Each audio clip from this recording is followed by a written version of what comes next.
tell us a little bit about Lewis Wolf and his journalistic publications. Who is Lewis, and what has he been doing over the years, and why is the government so outraged by him? Well, his background is it's thoroughly legitimate, standard, if you will, journalism. He was assigned for a couple of years in Manchester, writing for a couple of prominent news organizations. Manchester, England? Yes, Manchester, England. And eventually made his way through London back to the United States, where he gravitated to scrutiny of the CIA and the intelligence community, watching the revelations of the Church Committee, information that he had come across in his research, some of which he had published as part of news stories previously, other parts of which he was not permitted to publish by the nature of the press establishment. And so he put together with Bill Schaap and Ellen Ray the Covert Action Information Bulletin, whose function was to focus on the intelligence organizations of the United States and discuss and expose in a perfectly legitimate way the covert action activities of the CIA principally, as well as the other intelligence organizations. I believe they formed that in about 1976 and have been in Washington since, publishing stories of true stories. Their quality, their standards of journalism are exceedingly high. That bulletin is distributed in the State Department, and it's sold out the first morning that it's put on the stands in the State Department newsstands. They also publish in that bulletin the names of CIA agents and where they are now, as they're assigned and reassigned about the world. I believe that in very recent months they have ceased the policy of publishing names because the controversy is so hot, and they would just as soon. And also, it's never been their intention to break the law. They've made that clear from the outset. Bill Schaap is the brother. He is a highly competent attorney and is the brother of a top sportscaster in New York City. He is a very articulate man himself and has testified to the Senate many times against the names of Agents Bill, for example, and defending what he and Lew Wolf are doing. And after his testimony, many times senators have come up and shaken his hand and said, I disagree with you, but you certainly make your case for the legitimacy of what you're doing very well. Let's take a look at some of the things which Lewis Wolf had to say, and we'll let you comment ever so often on this, okay? What, in the years that you've been publishing it, do you think are some of your most significant revelations? Are there some stories that even shocked you? Well, I think one of the big stories that we were able to document in some detail was the whole scope of CIA activities, similar to what the CIA did in Chile, and which was documented by the Senate Select Committee, was the whole covert action program in Jamaica in between 1976 and 1980.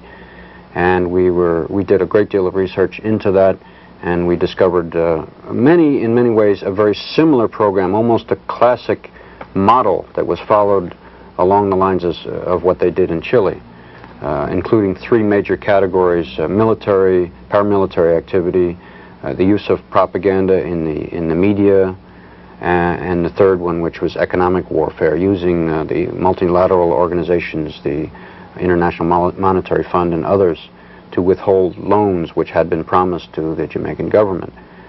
This is one example. What are a couple more of the details of that? Particularly, you mentioned those first two examples of actual paramilitary activity the CIA was involved in Jamaica. There was a fire, for example, that took place in Jamaica of an old people's home. I think 150 old and infirmed women, many of them blind, were living in this home, and as it turned out, the place burned down in the space of about 8 minutes, 7 or 8 minutes.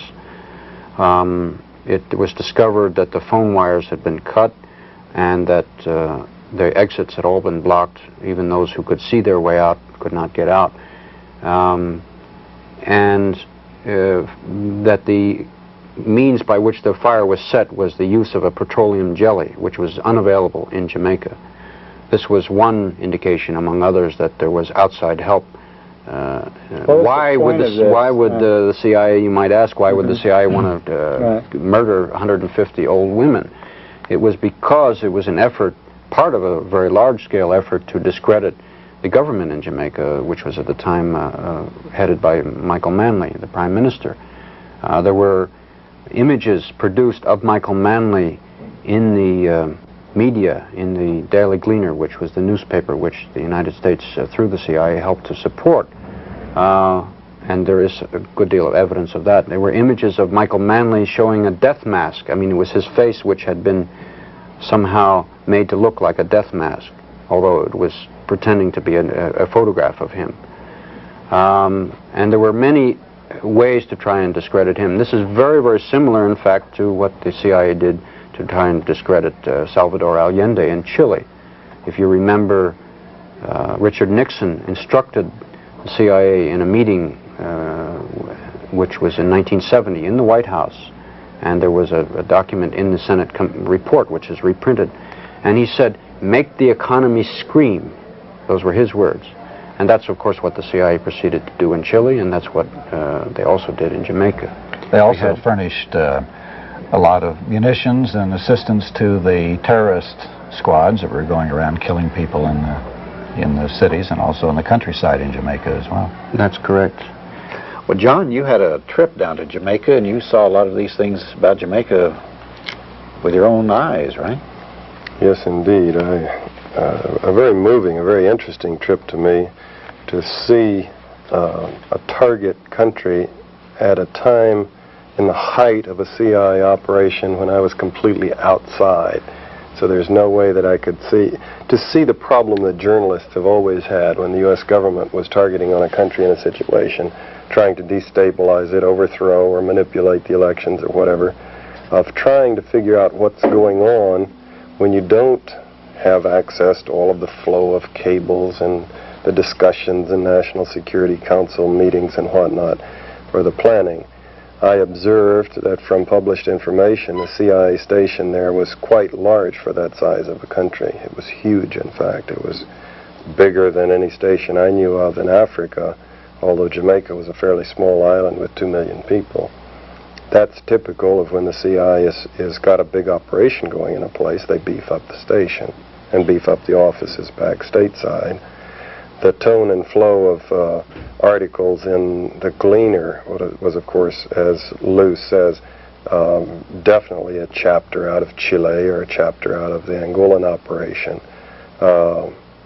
Every indication of a massive CIA operation going to destabilize the government, to make the economy scream, and in that case, I would say that probably someone got promoted for that one, probably several people. Because Manley was run out of office. Because it worked. By a legitimate election. Without a scandal, without an assassination, without the things that have caused the CIA so much grief, Manley, a champion of social democracy, of giving the people a piece of the pie, was thrown out of office, and an arch-capitalist was put in office. And again, there was minimal adverse publicity. Lew Wolf and the others were studying the situation and did publish about what was going on, but it was not published in the New York Times and the Washington Post, and the big television networks didn't do studies on it, primarily because even if the journalists of the big organs knew what was happening and might have wanted to, they really just, because of the secrecy, couldn't get the truth about what the United States was doing. One interesting thing was that the effectiveness of the liars in our government, you know, the duplicity. When we formed the CIA, we committed our leaders to having two policies, as Lou says, the rhetoric, the public statements, and the truth about what United States policy is. So an interesting measure of presidents is how effectively they lie. Interesting discussions that occur inside the CIA is about lying. Would you lie? You know, you're the DDO and you're going to testify to the Senate, and it's serious discussions. Are you going to lie? Because if you do, it's perjury, and there's a chance you could go to jail, and yet, you know, the organization expects you to lie. President Carter was one of the most effective liars I have ever watched on television and through the media. As a poker player, man, I would never go up against that man.